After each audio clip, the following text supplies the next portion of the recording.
Shri Chaitanya Manobhishtam Sthapitam Yena Bhutale Swayam Rupa Khadamahyam Dadati Swapadantikam Vandeham Shri Guroho Shri Utaparakamalam Shri Gurun Vaishnavamscha Shri Rupam Sagrajatam Sahagana Raghunatham Vitam Tam Sajivam Sadvaitam Savadhutam Parijana Sahitam Krishna Chaitanya Devam Shri Radha Krishna Padan Sahagana Lalata Shri Vishakhan Vitamscha He Krishna Karuna Sindho Dinabandho Jagatpate Gopesha Gopika Kanta Radha Kanta Namostute Tapta Kanchana Gaurangi Radhe Vrindavaneshwari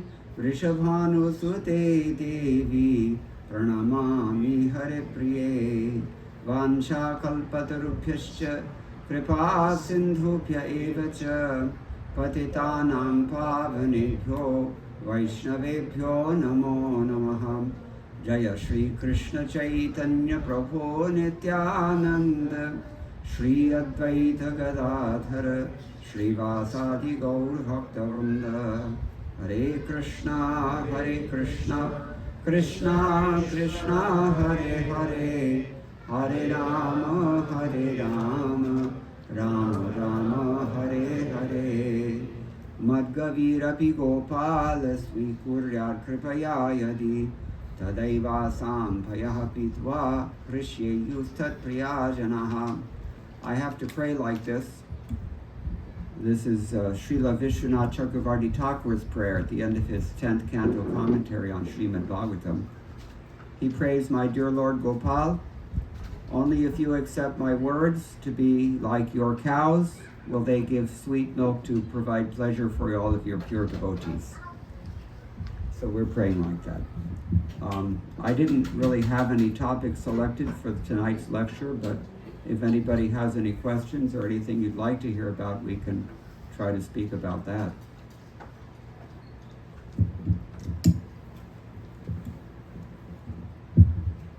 Oh? Yes. Hare Krishna, Prabhu. Hare Krishna. So, any advice for parents Oh, Krishna. for bringing up children? Yeah. Well, I would like to say I have some advice, but anyway, what to say?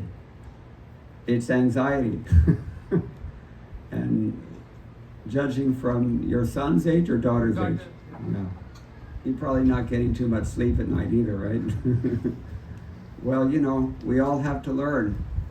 In order to chant Hare Krishna properly, Chaitanya Mahaprabhu has given us this instruction. We have to learn how to be more tolerant than a tree, more humble than a blade of grass, ready to offer all respect and attention to others, not expect any honor in return. This is what we have to learn in life. And the whole Varnashram system is so designed such that you kind of have to learn these things, otherwise it drives you crazy. So children are a big part of that. Yeah, let's all turn ours off. I will begin by example. Yad yad acharati shreshtas tattari vetaro janaha. Because they do create disturbances. To accept a spouse, it kind of forces you to become humble. Have you noticed? And to have children also does the same thing. You have to tolerate. You have to give and give and give. Indraduna Swami told me this story that he was on an airplane once and he met one couple, very elderly couple. Maybe they were in their 80s or 90s. And he asked them, how long have you been married? They said like 70 years or something. So he said, what's the secret? Without missing a beat, both of them said exactly the same thing at exactly the same time in unison. What do they say? You have to give more than you take. Yeah, that's really what it means. So everything in life, if you're a brahmachari, what is your program? Brahmachari gurukule vasantandant guror hitam. You have to control your senses. You have to go out begging. Who can do that? Especially when you're a teenager. It's hard enough to process your own false ego, but then you have to give it up even before you get used to it. And, you have to go beg people for money, and then you have to give all the money to your guru. One time, there used to be in Back to Godhead magazine a very nice feature, monthly feature that they had. Srila Prabhupada Speaks Out. That was the title of it. Anybody saw any of this? Really, only the old timers know this. Maybe Mataji knows, but so yeah, Prabhupada liked that also because they usually in those days BTG editors were pretty young, and so they picked out the strongest quote that they could find, just to Jayadvaita Swami told me that preaching means to comfort those who are distressed, and also to distress those who are comfortable. So Prabhupada likes this actually. So one time there was somebody was challenging that you people are just going out and people perceive you as parasites because you show up in airports and national parks and other such public places and you're selling your books and they think that you're just a parasite. Why don't you go get a job? Sometimes they used to ask us like this. And so brahmacharis, they have to go out and do this. Prabhupada said in response to that challenge that no, this is not begging per se, this is actually development of character. And then the person was not satisfied exactly with that answer, so the person said, well, yeah, but it's a different culture.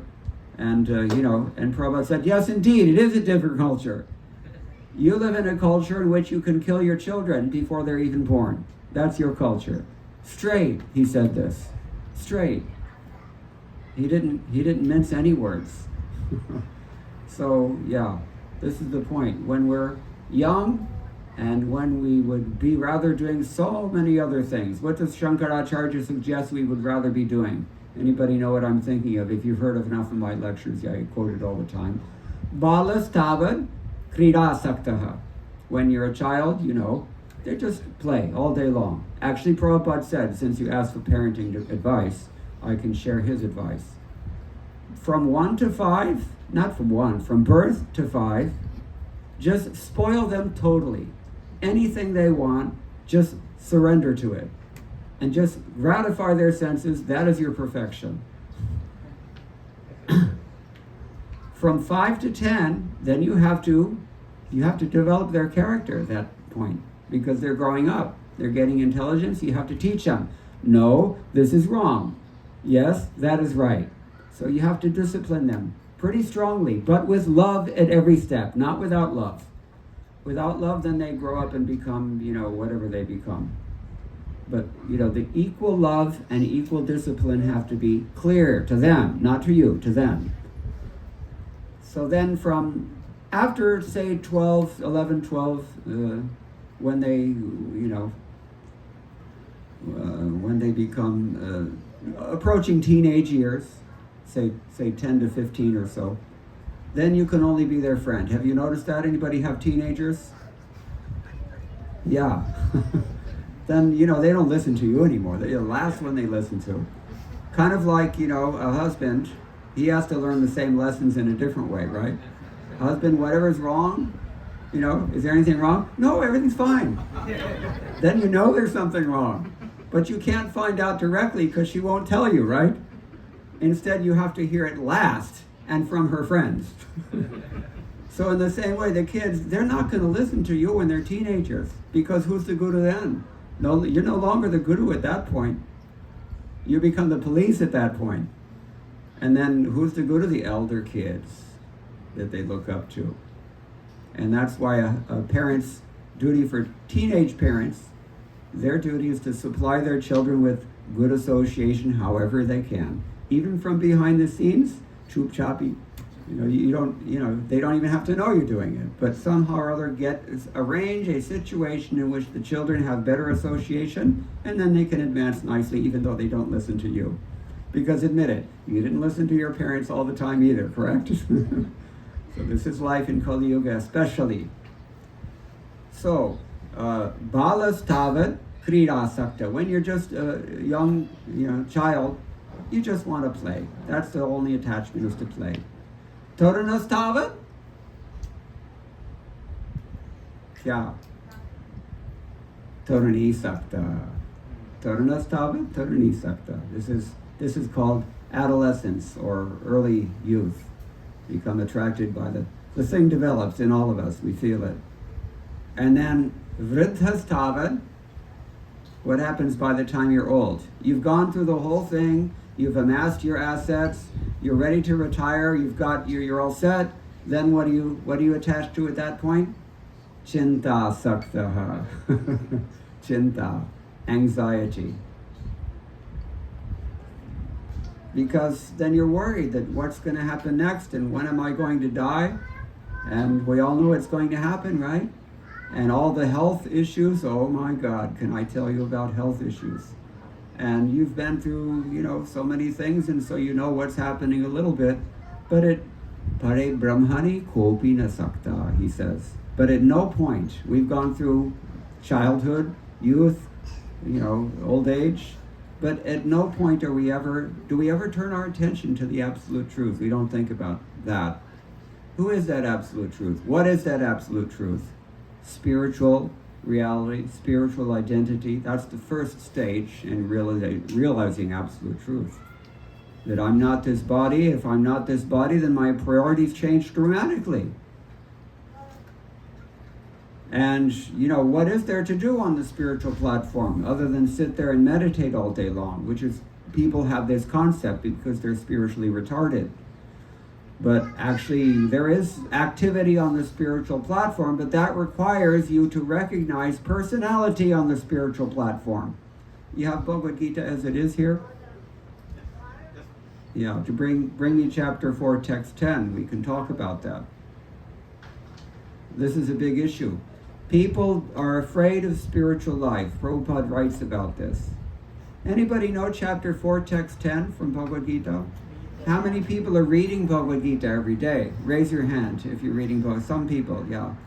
So, if you should know this verse because it's a very, very important verse. I like to speak on this verse, actually, because it's one of the very few verses throughout the entire corpus that Srila Prabhupada spent his time writing for our benefit, that, he doesn't really depend that much on his predecessor acharyas. Most of the time, I can affirm, having studied all the major commentaries on Bhagavad Gita in Sanskrit, that most of what Srila Prabhupada writes in any of his purports is pretty much the same thing that was written by all of his predecessors. Not just in Gaudiya Vaishnava Sampradaya, but for any of the others as well. They're all saying pretty much the same thing. But in chapter 4, text number 10, it's different. What is that verse? Vita raga bhaya krodha manmaya mam upashritaha bahavo jnana tapasa puta madbhavam agataha. He says that when you are freed from three things, then you can actually approach me in pure love. What are the three things that we have to become freed from according to this verse? Vita raga bhaya krodha.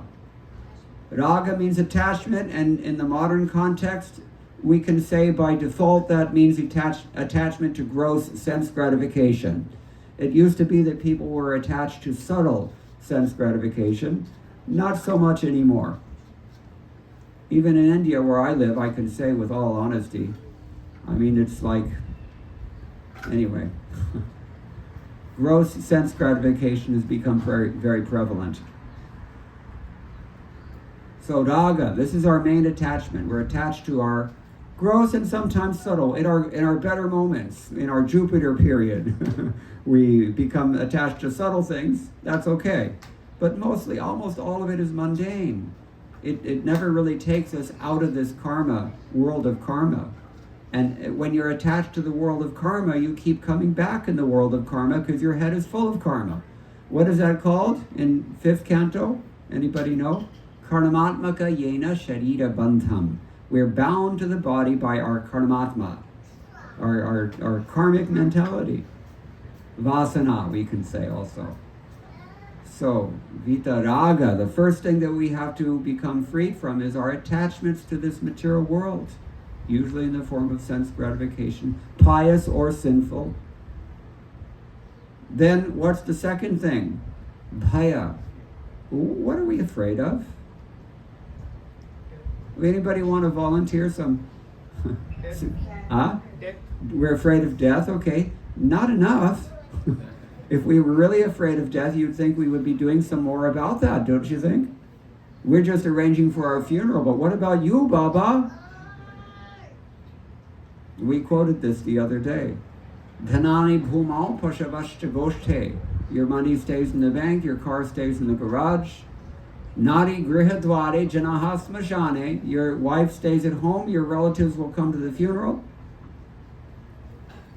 Dehashchitayam paraloka marge. When you're on your way to the next life, but where does your body go? To the pyre, funeral pyre.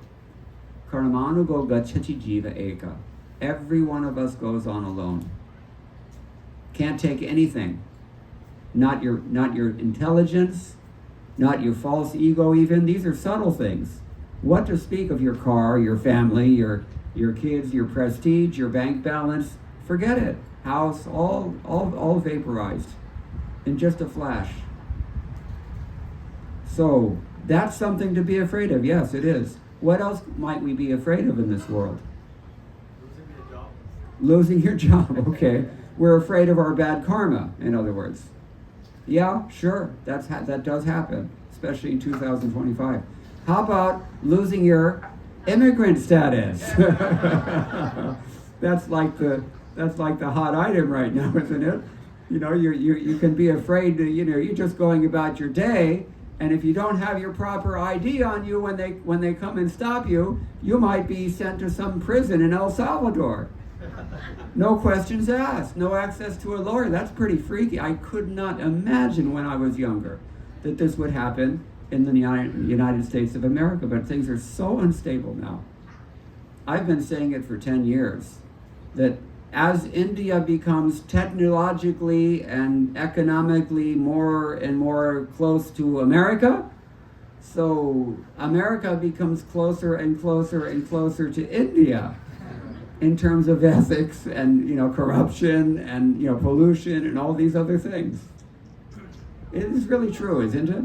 So a lot of instability. Just like I was there a few years back when they gave us 12 hours notice to get rid of anything over, I think, 20,000 rupees if you had it in cash, big notes. Lawfully, within the grace period that he later set, I went to my bank and said, I've got this money, I just would like to invest it. And they said, no, we can't let you do that because it's an Indian bank. And I said, well, why is that? Their excuse was, you have to show that you got this money through legal means. Show us your encashment certificate. I know. So, and then I went to the bank manager and said, can you at least put this in writing with the bank letterhead and your signature that this is your bank policy? No, we can't do that. What does that tell you? There's something going on there. That's what it tells you. So I just took it to the black market and in 5 minutes it was done. Oh yeah, no problem. Anyway, yeah, so it's so unstable. We don't know what the next problem is going to be. We can die at any time, right? These are things to be afraid of. And yet this is not what Prabhupada says in his purport. What does he say? Let's read it. First of all, let me read you the translation. Vitaraga bhaya krodha manmaya mamupashkataha bahovo jnanatapasa puta madbhavam agataha. That means being freed from attachment, fear, and anger. Being fully absorbed in me and taking refuge in me, many persons in the past became purified by knowledge of me, and thus they all attained transcendental love for me. Now Prabhupada has given a very long and really powerful purport, which I suggest that you all read in your own time, because as I said earlier, it's completely original material. This purport was written by Srila Prabhupada in the 20th century because it could only have been written by Srila Prabhupada, and it could only have been written in the 20th century, and it could only have been written for us, which it was. That's why, he had to step outside of the box in order to write this. Let me read.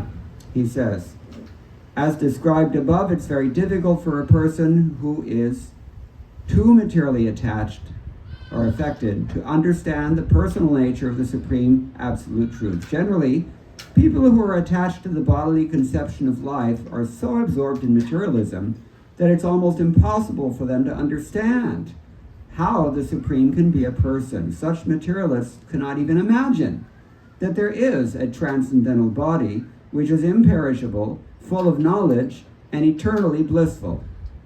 In the materialistic concept, the body is perishable, full of ignorance, and completely miserable. Therefore, people in general keep this same bodily idea in mind when they are informed of the personal form of the Lord. That's why people take to impersonalism. Think about it. All of our personal relationships, they're basically either temporary or dysfunctional or both. And so, when we're informed that you have an eternal personal relationship and God is also a person and you're answerable to him eternally, that's especially painful, isn't it? People freak out and say, no, I'm out of here.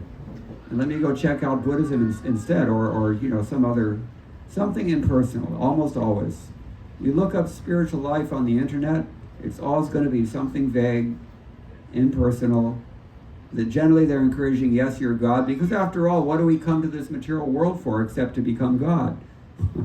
So in the name of spiritual life, if you can feel guiltless about that, it's great. That's what makes this impersonalism so popular. Anyway, so what are we afraid of? We're afraid of our own spirituality. That's what we're afraid of. Because we feel threatened by it. Anything you don't know, you feel threatened by, and people don't know about spiritual life. Why don't they know about spiritual life? Because it's not allowed. You can't teach these things in schools anymore. And the parents also are not the most responsible in many cases. Talking about parenting skills. We all have an obligation. You think about this, please. Every Indian is very happy. We celebrate Independence Day, right? We think we got independence in 1947 or so. But actually, we're not even independent today. That's why when you work in India, you're offshore in your own country if you're an IT engineer. Anybody understand this? Yeah, isn't it? It's a fact. The mentality is, it's all happening in Europe or America. And the same companies are still employing you just like their forefathers employed your grandfathers and great-grandfathers. Yeah. So, anyway, I don't want to get too far afield here, but the point is that we feel threatened in our material attachments, because that was the first thing that Krishna mentions. We feel threatened by our own spiritual identity. And especially because, our only experience that we can recall of personal interaction and loving reciprocation is full of all kinds of problems. So we try to apply that idea, Prabhupada says here, or try to transpose that idea onto the absolute truth as well. What does Shankaracharya call this? Adhyasa, superimposition. That's his word for it. So this is why people are afraid. Vitaraga, Bhaya. Bhaya, we're afraid of that only. Afraid of personal spirituality, eternal personality, in other words. And Krodha, what are we angry about? This is a little more subtle. It's harder to figure this out. Vitaraga, Bhaya, Krodha. We're attached, we're afraid, and what are we angry about? Not being able to enjoy. Not being able to have it your way, yeah, maybe that's one thing. What else? It's kind of counterintuitive, because actually it's not really anger. If you think about it, where does anger come from? What makes you angry? Lust, okay, but lust means a very strong desire, but what happens to that desire that makes you angry? Yeah, you're frustrated is the word. Frustration. When Krishna is using the word krodha here, really what it means is frustration. Because, it's kind of like, dahi comes from duz, right? Or many Tamils are here, right? Pal. So, our frustration is that we've heard so many things about the spiritual life that we're already afraid of. We know that to the people who practice spiritual life, they generally give up the material things to a large degree, and that kind of, makes us nervous also. But, it's like I remember when, the old timers will remember that when Star TV first came out in India, Astha and all these things, now it's all kind of, I guess, gone the way everything historical goes. But one day it's the Buddhists, the next day it's Osho, and the next day it's the Sufis, and the next day it's ISKCON, and the next day it's Shankaracharya, and the next day it's some Christians, and the next day it's somebody from Makkah, and even a theologian will become completely bewildered. So when Prabhupada talks about becoming angry, he really means becoming frustrated, and we're becoming frustrated because not only is it confusing to hear all kinds of conflicting ideas about spiritual life. What does it say in Mahabharata? Famous shloka. Tardako apatishta shrutayo vinna. What does that mean? Dry argument is useless because even the Shrutis themselves seem to say different things. And we're not even talking about Smriti. Shruti means the four Vedas, or the Upanishads. Smriti means all the other stuff. And, the overwhelming majority of writing in religious writing, Vedic literature in Sanskrit, is the Dharma Shastras. Because, you're trying to take these principles of spirituality and apply them to concrete circumstances in which everything has to be spelled out in legalese. So that, it's very confusing to try to navigate without a spiritual master or Guru Parampara through all these Vedic literatures is almost an impossible task. So we hear so many things and we get frustrated by the confusion that creates. We just want answers and we can't get them. That's frustrating. And so we become angry and we just give up. I forget it. I just all that stuff is too difficult to process. But even as if that weren't enough, what else is going to make us angry? Then we see those who are supposedly representing these Vedic literatures. And what are they? What are they doing? Mityachara uchyate, Krishna says. You can guess what that means. They're hypocrites. They're saying it, but they're not really doing it. Most of the time that's what happens.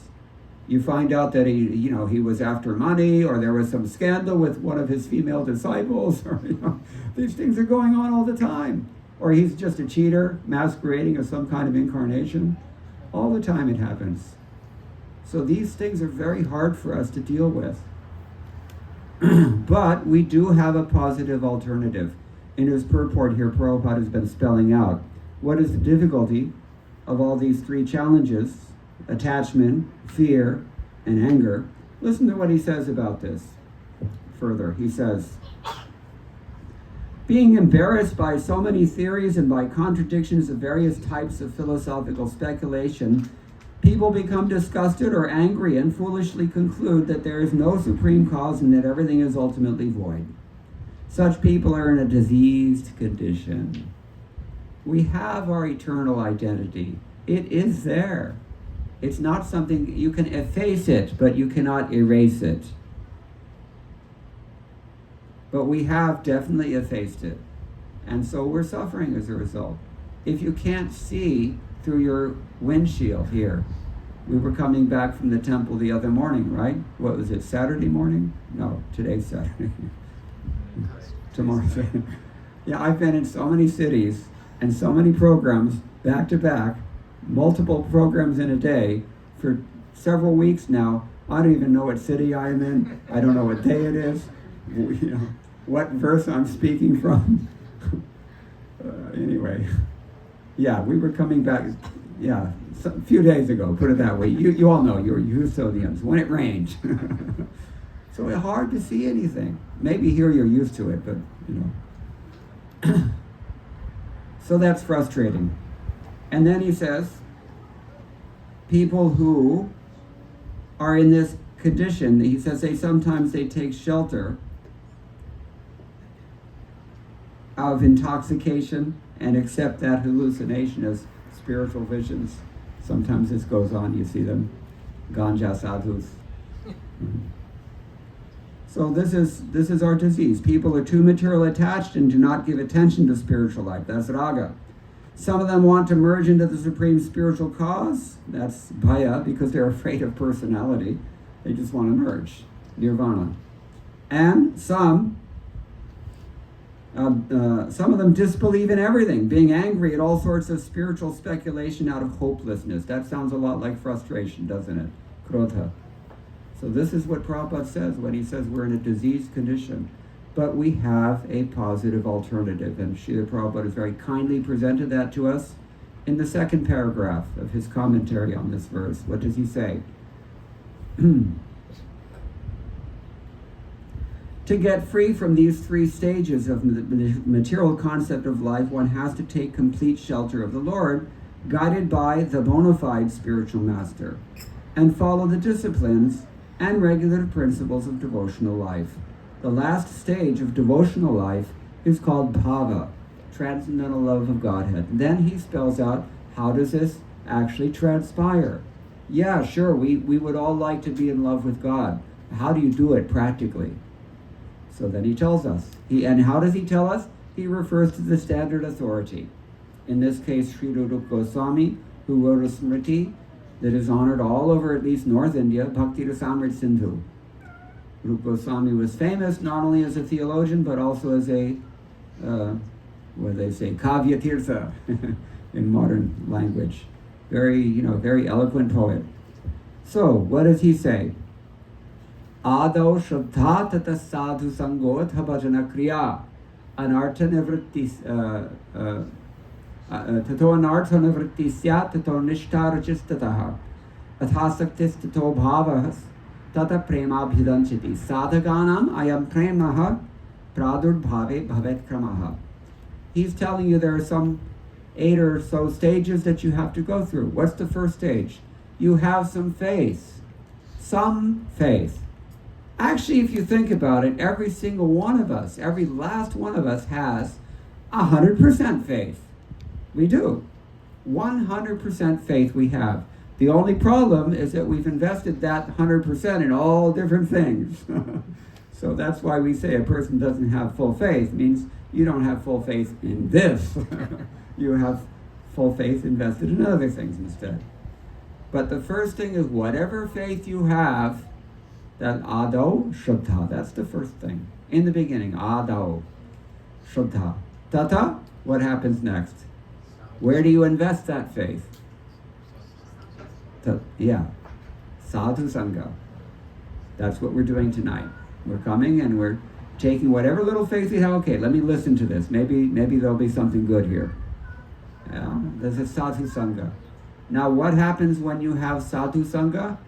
The sadhu is the very definition of a sadhu. He's going to engage you in bhajana kriya, the activities of devotional service.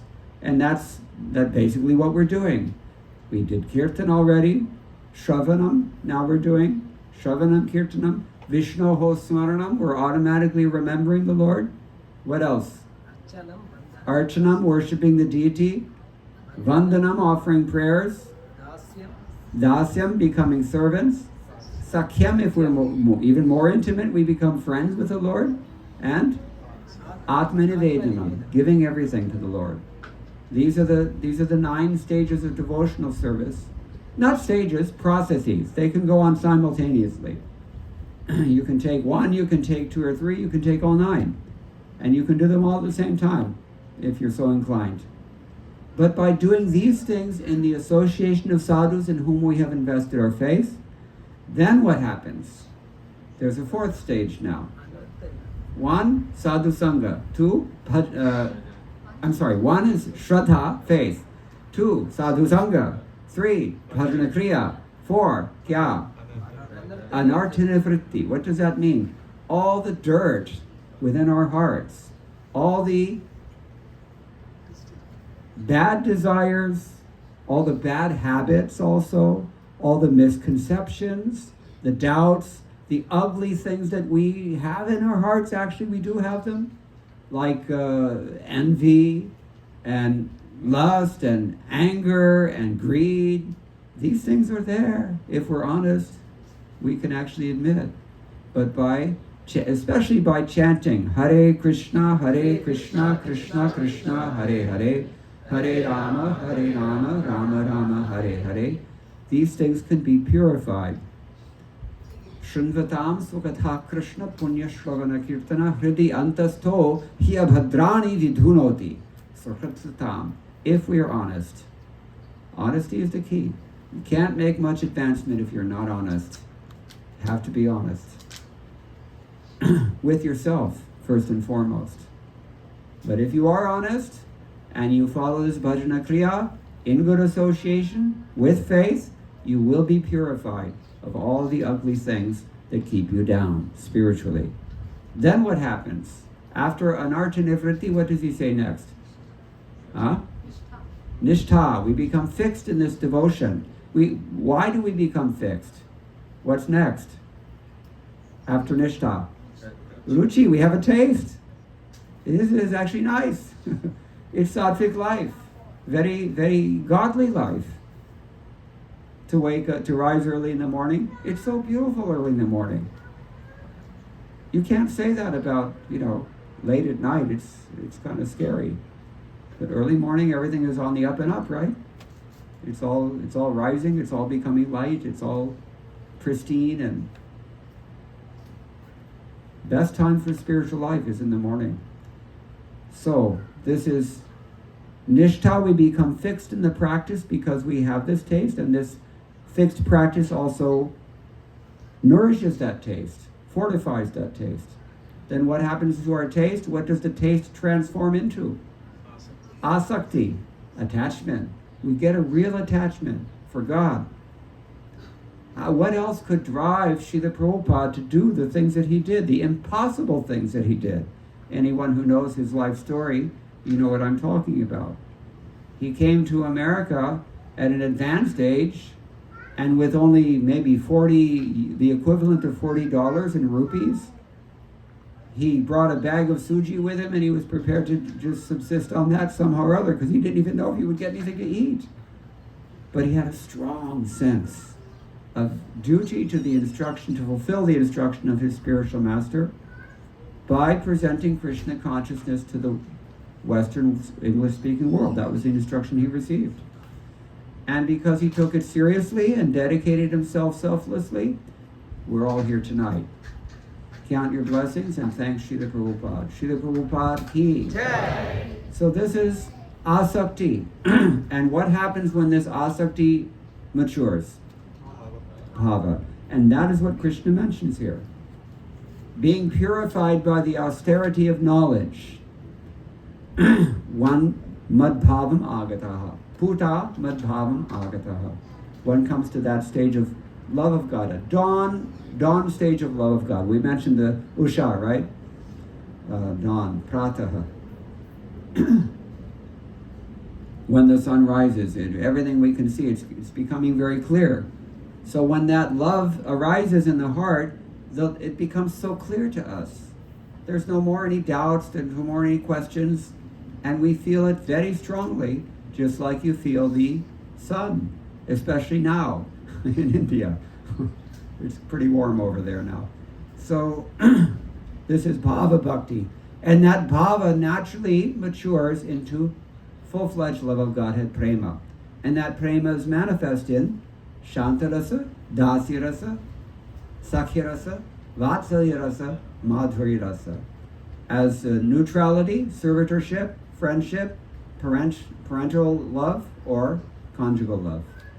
This is the manifestation of this prema. And prema pum artho mahan, Chaitanya Mahaprabhu explains. Aradhyo bhagavan varjeshatanayas tadhama vrindavanam. The supreme worshipable Lord is Lord Krishna, the son of Vrajendra.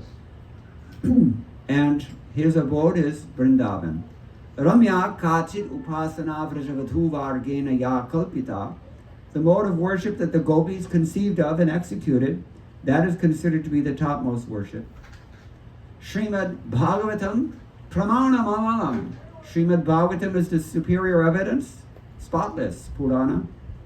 And what does it teach? Prema pum artho mahan. The greatest attainment of human life is this prema, this love of Godhead. Sri Chaitanya Mahaprabhu matamidam tatradaro nah paraha. This is the conclusion of Chaitanya Mahaprabhu, for which we have all respect. So vitaraga vaya krodha manmaya mam upashata. Taking shelter of Krishna after having been purified by the austerity of knowledge, we can attain bhava bhakti. And what drives each of these stages forward? This is a good question you have to consider. It's the same basic thing that you invested your faith in the beginning. That bhajana kriya in sadhu sangha. All you have to do is continue that bhajana kriya. And you will go through all these stages, guaranteed. It is guaranteed, and it is practical. It's something we can experience. We do experience it. So,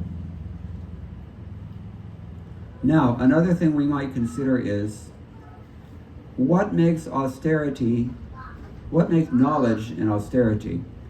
This is coming from Ramanujacharya, actually.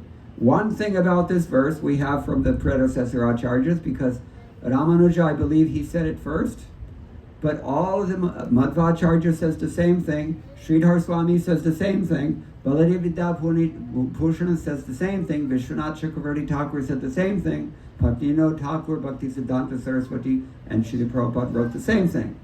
What is it that makes knowledge and austerity? Think about this. Why is knowledge austere? 3 things.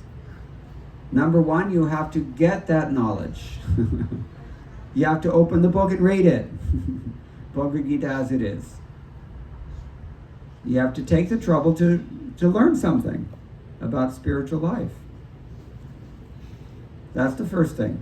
Second thing, once you have understood what is being presented, say in Bhagavad Gita as it is, then what's the secondary austerity?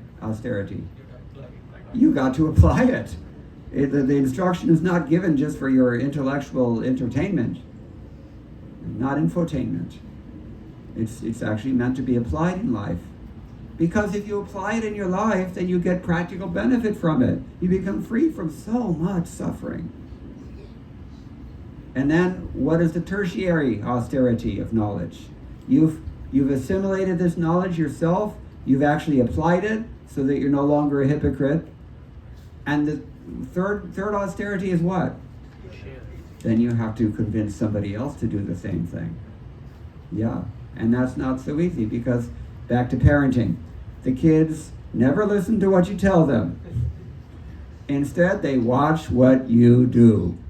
Therefore, the tertiary austerity of knowledge, which is to share Krishna consciousness with others, is not necessarily didactic, and certainly not just pedagogical. Rather, you have to show by your example that this is Krishna consciousness. And how do you do that? You just be happy. And how do you do that? You cannot fake it, my friends. They'll figure it out. Just as keenly as children understand that you don't really want to do yourself what you're telling them to do, right? Parents know this. So, this is the tertiary austerity of knowledge. You have to open the book and read it. Don't just leave it as it is on the shelf. Shrink wrapped and everything. I've seen it many times. You go to a program and say, yes, we have Bhagavad Gita. It's still shrink wrapped. How are you going to get any benefit? It's like I used to take care of my mother before she passed away, bless her heart. She was in the hospital for the better part of 2 years. And I was sitting with her every single day. And the nurses, they were all, in case you haven't, well, no, they were in Texas now. Sorry, I was just in California. I was going to say that you may have noticed, in Southern California in particular, all of the nurses are Filipinas. I don't know if it, okay, so he's, Dr. Saab says everywhere. So, yeah. And they come and they tell my mother that, no, you cannot look at that medicine, you have to take it. So this is the same lesson for us. The first austerity knowledge, open the book, please. Do yourself a favor. At least show some gratitude for Srila Prabhupada, who spent how many countless hours while we all slept, only for our benefit and for our children's benefit, if nothing else. Because we've already talked about this. If you neglect this thing for one generation, what happens to it? Vaporized.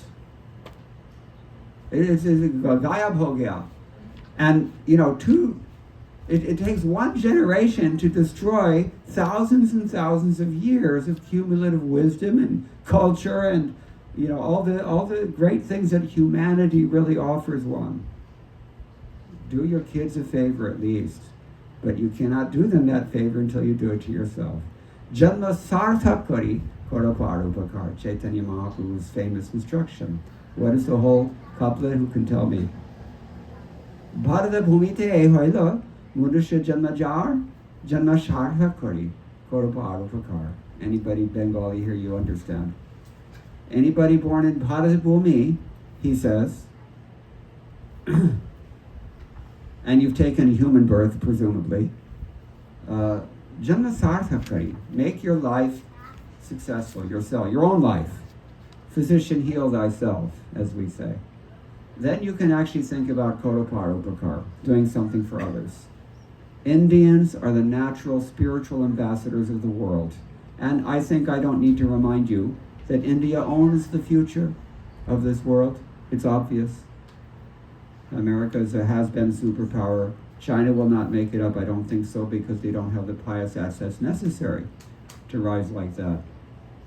So, India has a birthright, you can say, to share this wisdom, especially those who are born in Brahminical families. It is your natural birthright. I should not be the one having to sit here and tell you this. So, this is the thing. Janma sarthak kari koraparupakar.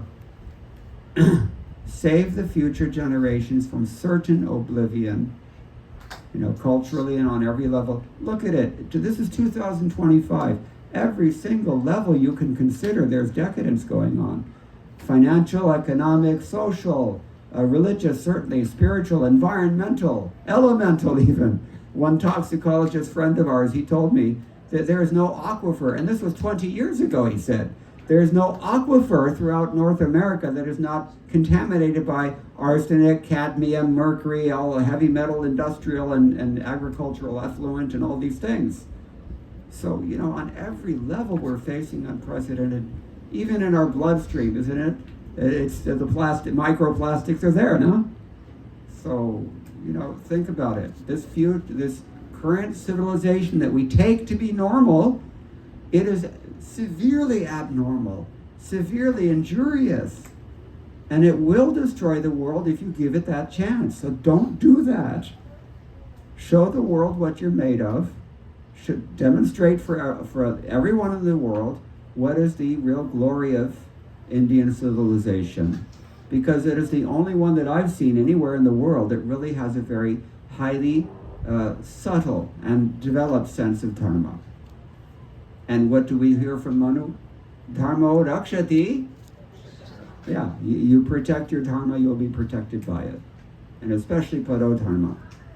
This is more subtle than that even. But yeah, so we have these austerities of knowledge. We have to acquire the knowledge. We have to actually apply that knowledge in our own life, personal lives. And then we have to try to share that knowledge, and I've told you how. So please take this up, and the best way to begin this path is very simple. You chant Hare Krishna, Krishna Krishna, Hare Hare, Hare Rama, Rama Rama, Hare Hare. Shruti mantra says, Iti Shorashakam Nam Kali Kalmasha Nashanam. We've spoken about this, how this bhajana kriya, especially chanting, hearing and chanting, it removes all the impurities from within. So all the impurities that Kali Yuga can throw upon us are removed by this chanting Mahamantra. That's why it's called the Mahamantra. So you will not find anything more effective anywhere in Vedic literature than this process, and I've seen it personally. Srila Prabhupada saw it personally. You want to hear something very, very moving? about Srila Prabhupada's 1975 tour of the world. This was told to me by his personal servant, Shrutakirti Prabhu, whom happens to be my neighbor in Vrindavan, where I live. He was with Srila Prabhupada, and they went from Los Angeles, they flew to Caracas, Venezuela, far-flung corner of the world. Raise your hand if you've ever been to Caracas, Venezuela. I don't think so. Nowadays it's not a popular tourist destination. So, when Srila Prabhupada went there, he went into his temple. His temple means the Caracas outpost of the International Society for Krishna Consciousness. And he saw the deity of Chaitanya Mahaprabhu and Nityananda Prabhu, just like we have in our temple here. And he saw all Hispanic devotees, Venezuelans and Brazilians and others from South America, all chanting the names of Krishna in complete ecstasy, with their arms raised, happily, dancing in front of Srila Prabhupada. And he was so stunned to see this. And he was meditating on the mercy of Chaitanya Mahaprabhu, such that when he sat down to give the lecture, he started to talk about how the mercy of Chaitanya Mahaprabhu is spread all over the world. He could only have considered his own good fortune at being the conduit of that mercy, isn't it? So just think about it. The personal emotions that he felt. How strong were they? Shrutakirti told me that when Prabhupada was speaking like this, suddenly tears of water shot forth from his eyes. They didn't fall down his cheeks. They shot out like from a pichikari, like from a syringe. And Shrutakirti said, I was 3-4 feet away from Prabhupada and I got wet from his tears. Who cries like that about anything in this world? Nobody. Prabhupada was stunned in ecstasy like this. And he was exhibiting all the symptoms that are described in books like Bhakti Rasamrita Sindhu, which we're quoting from, which Prabhupada is quoted from. It's not over yet. Then after that, Prabhupada just told them, everybody became stunned and the kirtan stopped and they don't know what to do. They never saw Prabhupada was like this before. After some time, Prabhupada came to external consciousness and he said, just chant Hare Krishna. Then they flew to America. They landed in Florida. No, it was maybe Florida, maybe Atlanta, but at any rate, they came to Atlanta, Georgia. Anybody here in the IT sector? Yeah, must be. We mentioned this the other night. IT, what does it stand for? International Telugu.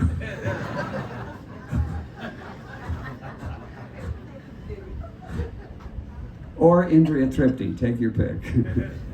But Prabhupada came to Atlanta, Georgia, very close to Alpharetta, Georgia, which some of you know about. Dunwoody, Georgia, anybody ever been there? 99% Bharatiya log wahan baste hain, no? Or among those people, it has to be at least 95% Telugu. They're all here by the grace of Visa Balaji. I know that place. I can honestly say I knew him before he was famous. Because those pujaris are very smart. About 20 years ago, they started spreading the rumor that this deity gives you the visa. Everybody flocked to that place. I've seen it with my own eyes. I've tracked the history of that temple. Just watched in amazement as the Lord performs his Leela. And indeed, he is sending them over here, and they're coming, and they're, when they get here, similarly, I've lost count of the number of NRIs who have told me that had we stayed in India, we never would have become Krishna conscious. Yes. So anyway, Srila Guru has a great claim to fame there, and that the Lord is performing his Kali Yuga pastimes. After all, that's what Venkatesha is for, right? He's the Lord of the Kali Yuga. So it says, I think it's Skanda Purana. So, anyway, Prabhupada saw his own, manifestation of Chaitanya Mahaprabhu's Leela also. When they came to Atlanta, Georgia, Prabhupada said, okay, here it's the same thing going on. Everybody dancing in ecstasy, chanting the holy names, full blast. Hare Krishna Mahamantra in front of Chaitanya Mahaprabhu. And when Prabhupada sat down to give a short address, as he always did, he started to sing this song from Lochan Das Thakur, Bengali Kirtan. Parama Karuna Pahu Dvijana, Nitai Gaur Chandra. The supremely merciful two lords, Nitai and Gaura Chandra. Shab Avatar, Shar Shiromani, Kebala Ananda Kanda. Means they, of all the avatars, they're the most merciful, and their process is simply joyful. And Vishayacharya, Shairashi Majia, Mukhe Bolo Hari Hari. If you just give up sense gratification and fill your mouth with the holy name, then you will Pashu Pakhi Jhure Pakhana Vidare. Shuni Jar Gunagatha. If you do this, if you chant like this, all the stone heart, even a stone will melt. Even our stone-like cold hearts will also melt. And we will become ecstatic. Now Prabhupada saw all these people who were formerly doing all kinds of things, they're all dancing in ecstasy. This time they're not Venezuelans, this time they're Americans. And Prabhupada is again stunned to see this. So he sat down to explain this song. He said, Parama Karuna, Pahundwijama, Nitai Gaurachandra. And he said this, Nitai Gaurachandra, they're so merciful. And he couldn't really continue to speak. He said, they're so merciful. And he just started crying at that point. And again, everybody was stunned to see this. Because Prabhupada, not only was he witnessing the pastime of Chaitanya Mahaprabhu spreading all over the world, just like it was predicted in his own scriptures 500 years before, but he also must have come to realize that he was the agent, transcendentally accredited agent of this manifestation. This is why Krishna says in the Puranas that Aradhananam sarvesham Vishnur aradhanam param. Out of all worship that someone might do, the worship of Vishnu is supreme. Parantu. What is the second half? Tasmat paratanam devi tadiyanam samarshanam. But even better than worshipping Vishnu is worshipping his devotee. Sadhavo hridayam mahyam. He said, the saints are in my heart because I am in their hearts. I saw Shyam Sundar, you all know Shyam Sundar local. He was wearing a t-shirt today. What did it say? It said, even if you have no place in your heart for Krishna, Krishna has a place in his heart for you. So this is why we worship the devotees. And Srila Prabhupada was just stunned in ecstasy to see this Leela transpiring in front of his very eyes. So he could not check the symptoms. How can you? This love of Godhead is so intense. And the same thing happened. Like hose, just spraying water from his eyes only. Had we not seen these things, we would have thought this is mythology from the Bengali mythology, you know. Had we not seen that Prabhupada was up every night, he used to rise around midnight. He would go to bed 9 or 10 and wake up at midnight and translate for the rest of the night until he took his morning walk around 6, 7 a.m. He did this. For us, he did this. That's why I said, show some gratitude for his sacrifice. Open these books, read these books, and then that will bring you to the secondary austerity of knowledge. Apply these books to your own life. You will benefit from it. People around you will benefit. They will notice. And then share it with others. And then you join this Leela which is going on worldwide at the present moment.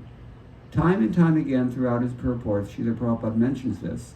That, we're practically seeing this in the ISKCON society, right? So many times.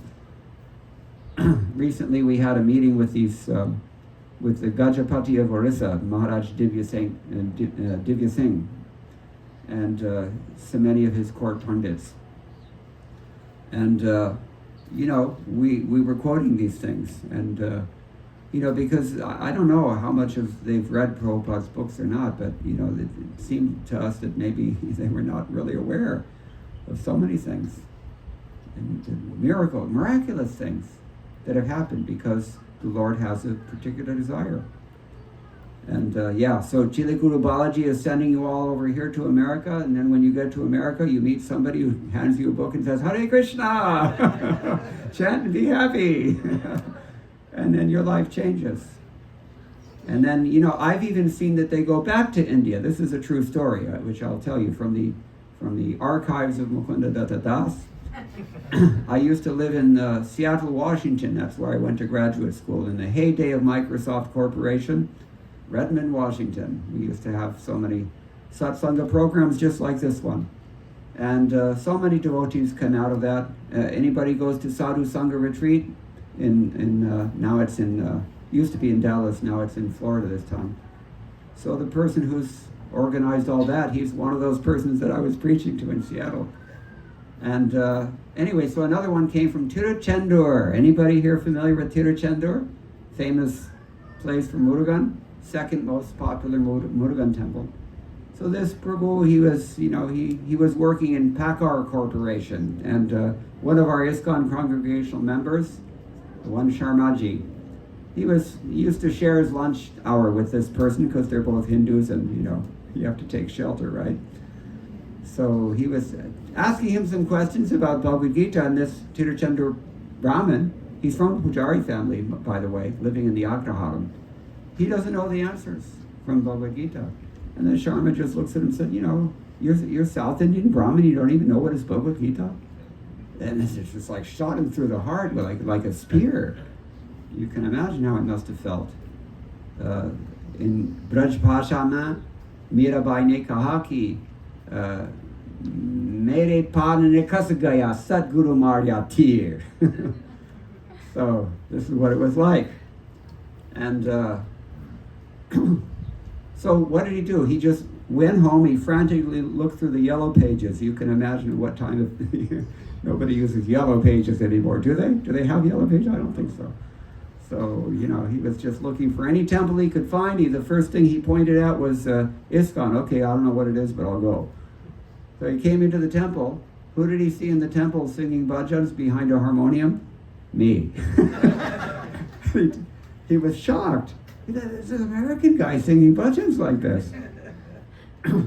Then he stayed for the class because he was determined. He came to the temple only to get this Bhagavad Gita that he knew nothing about, because his Sharmaji had chastised him so heavily. So he stayed for the class. He went to the Adashi, everything. So he took his Bhagavad Gita home, and how did he read it? He didn't leave it on the shelf as it is. He read the entire Bhagavad Gita, cover to cover, in one sitting. All night he stayed up. And, eventually, he was really, because the samskars are there, right? He's from a priestly family. It has to be in there. You know what Prabhupada said about Indians? You just have to scratch, and Krishna comes out, eventually. So, this is what he did. And eventually he became a devotee. He took initiation into ISKCON. It became time for him to go home. For, how many hundreds of thousands of generations everybody was wearing the Tiryak Pundra, right? Now he's going back wearing the Urdhva Pundra. He doesn't know what to think. And then he comes and all the mamas are looking at him like, with grave, he doesn't know if are they pleased, are they displeased? And nobody's giving him any indication, poker face. So, he's sweating bullets. And finally, he talks to all of them, and they're just nodding their heads and listening and taking it all in. So then finally he met with Datta. And then he talked to Datta. And Datta's just listening also, straight face, no flat affect. He doesn't know. He still doesn't know. What are they really thinking about me? So then Datta just goes like, as we do in India, right? Here we do this, right? In India we do this. So he took him into his own private place where he does his own bhajan. And of course, Skanda's there, Shivalinga, everybody's there. But there's a little throne in front, and who's sitting on top of the throne? Balagopal. Akunchitam janukaram shavamam yasyakshitau dakshina hastapadme alokayantam navanita khandam balam mukundam marasasmarami. So this is the idea. Balam bhaje Krishnam upanatangam. That's another reading. This is Bilvamangala Thakur's poem. Perfect description of this form that he saw. And then he could understand, okay, I'm good. So, then eventually after he just stayed for a few years in Microsoft, and he eventually moved back to Tiruchendur, and now he's preaching there full time. He gave up his work. He's happy with a simple life because it's in his blood, right? Brahmin. And he's preaching full time in all Tirunelveli district, Tuticorin district, so many places he's preaching there. And, his preaching gathered some fruit within the last 10 years that he's been there. And there's at least a dozen villages that have their own satellite Namahatta programs going on. And it's spreading like wildfire, just as fast as Christianity and Islam are spreading in Kerala. If anybody's from Kerala, you know about this. My God. It seems every 20 feet there's a shiny white new church there. And even in Tamil Nadu. No, Tamil Nadu be the Kodi Madhav is in front, right with the cross on top, and Down south, yes. But it's worse in Kerala, of course. But no, Krishna consciousness is spreading like anything, but it's only because this personality had it within him, to recognize his duty and to take it seriously. This is what Chaitanya Mahaprabhu said, Jari dekhe tari kaha Krishna upadesh, amar agyai guru haya tara edesh. Means, you tell everybody you meet about Krishna. In this way, at least, you become a spiritual master and deliver your countrymen. He took it seriously. He went back there. There are now, scores, hundreds of people chanting Hare Krishna where there were none before, because this person took it seriously. Imagine, and Prabhupada, we know what he did. We're all sitting here because of his effort, but imagine if everyone in this room tonight takes this seriously. Just consider. Even in Sri Lanka, I stayed 5 days. I could see the buses of ISKCON devotees coming. Yeah, no, everywhere. ISKCON is just booming like anything in India. It's off the charts. I don't think they keep track. Delhi alone has 20 temples, ISKCON temples, not centers. Full-fledged temples built from scratch with Radha Krishna deities. Big projects. What is that place in Mumbai? They just opened a new one, right? Karagar, yeah. Like that. 20 of them Gopal Krishna Maharaj created, among many other things that he did. So, I think they can't even keep track of how much it's going on in India. Fear be that the population is so much that still we feel like we're not really making a dent compared to what could be there. And what should be there. If you really want to see that India assumes its proper place in the global order of things, and that Hindu civilization, Krishna consciousness, takes its proper place in the world of religion and spirituality, you have to play your part. And we've already described that. So anyway, I don't want to go on too long, but these are a few things we can consider off of one verse from Bhagavad Gita. Vita raga vaya krodha manmaya mamupashataha bahavo jnana tapasa puta madbhavam agataha. And Krishna says, many people in the past have already done this. Bahavo jnana tapasa puta. Many people became purified like this. Should it stop in 2025? So do the needful. Yatechasita Thakuru. This is Krishna's. Like a good parent, you are asking. Parents don't force their kids. I've seen it. Like, I hate to say it, really staunch Iyengar families. In the north we have Pushti Margi is also similar. They push their kids too much, and what do they do when they first get to America? They head straight for Las Vegas and break every single rule. I've seen it. Yes.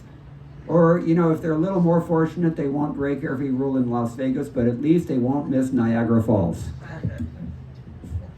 So, this is the thing that you all have to take it seriously, because it is your birthright, not mine. I'm just doing it on an emergency basis. You have to consider where the world is going and what your part in the world is, and do what you can before the big door slams shut and there are no more choices.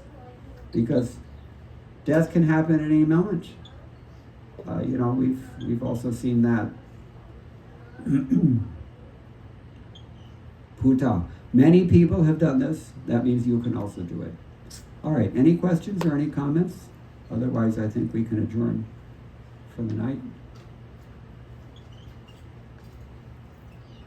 Thank you. It was very wonderful.